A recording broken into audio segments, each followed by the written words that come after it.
नमस्कार, मी इंदिरा न्यूज अनकटच्या कृषी अपडेटमध्ये तुम्हा सगळ्यांचं स्वागत करते। पाहूया कृषी क्षेत्रातील काही महत्त्वाच्या घडामोडी।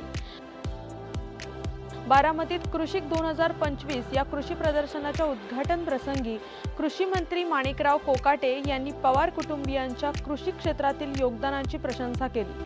कृषी विज्ञान केंद्राच्या माध्यमातून पवार कुटुंबियांनी शेतीत मोठा बदल घडवून आणलाय। बारामती कृषी विज्ञान केंद्र ही भारतातील कृषी क्षेत्रात काम करणारी एक अग्रेसर संस्था आहे। या संस्थेच्या उभारणीसाठी पवार कुटुंबियांनी मोठं योगदान दिलंय।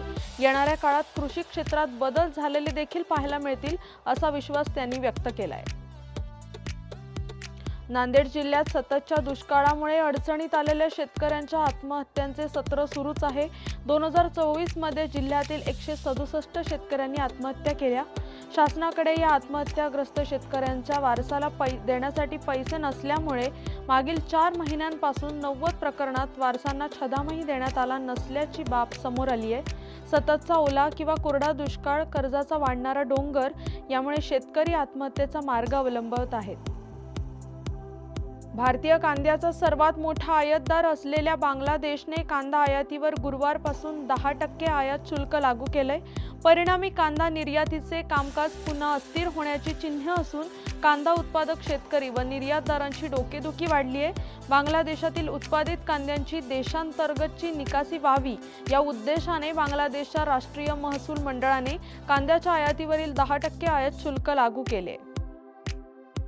थेट लाभ हस्तांतर योजनेसारखी पारदर्शक प्रक्रिया डावलत बाजारातून साहित्याची खरेदी करत त्याच्या वितरणाची गरज शासनाला का पडली असा परखड सवाल करीत उच्च न्यायालयाच्या नागपूर खंडपीठाने या संदर्भात 2 आठवड्यात उत्तर सादर करण्याचे आदेश राज्य शासनाला दिलेत। या माध्यमातून महागडे कृषी साहित्य खरेदी करण्यात आल्याच्या आरोपातही प्राथमिकदृष्ट्या तथ्य असल्याचे निरीक्षण न्यायालयाने नोंदवले।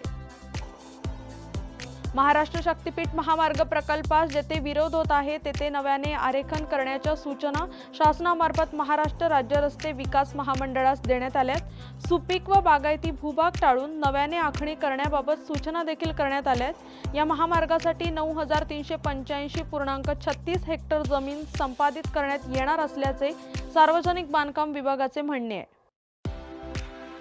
रत्नागिरी हापूसची पहिली पेटी पाठविण्याचा मान चांदेराई येथील रेहान जब्बार बंदरी आणि पावस महातवाडी येथे राहणारे शकील उमर हरचिरकर यांनी मिळवलाय। हरचिरकर यांच्या 2 पेट्या मुंबईत वाशी मार्केटला तर बंदरी यांच्या 6 डझनच्या 2 पेट्या अहमदाबाद मार्केटमध्ये पोहोचल्यात। अहमदाबाद येथे 2 पेटी हापूस आंब्याला 25,000 रुपये दर मिळालाय। उन्हाळ्यातील जास्त तापमान मूग पिकाच्या वाढीसाठी उत्तम मानलं जातं। या काळात मुगाचं चांगलं उत्पादन देखील मिळू शकतं। पाण्याची उपलब्धता असलेल्या ठिकाणी रब्बी हंगामातील पिकानंतर उन्हाळी मूग लागवड ही फायदेशीर ठरते। मूग पीक साधारण 60 ते 65 दिवसात हे तयार होतं। यंदा पावसाच्या लहरीपणामुळे खरीप हंगामातील मुगाला फटका बसलाय, त्यामुळे खरीप मूग उत्पादनात घट झाली आहे।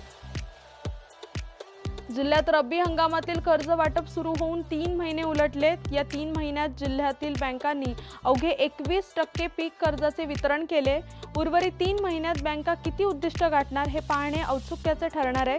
जिल्ह्यात रब्बी हंगामासाठी 1280 कोटी रुपये पीक कर्जाचे उद्दिष्ट ठेवण्यात आले। या बातमीसह वेळ झाली आहे कृषी अपडेटमध्ये इथेच थांबायची। तोपर्यंत पाहत राहा न्यूज अनकट।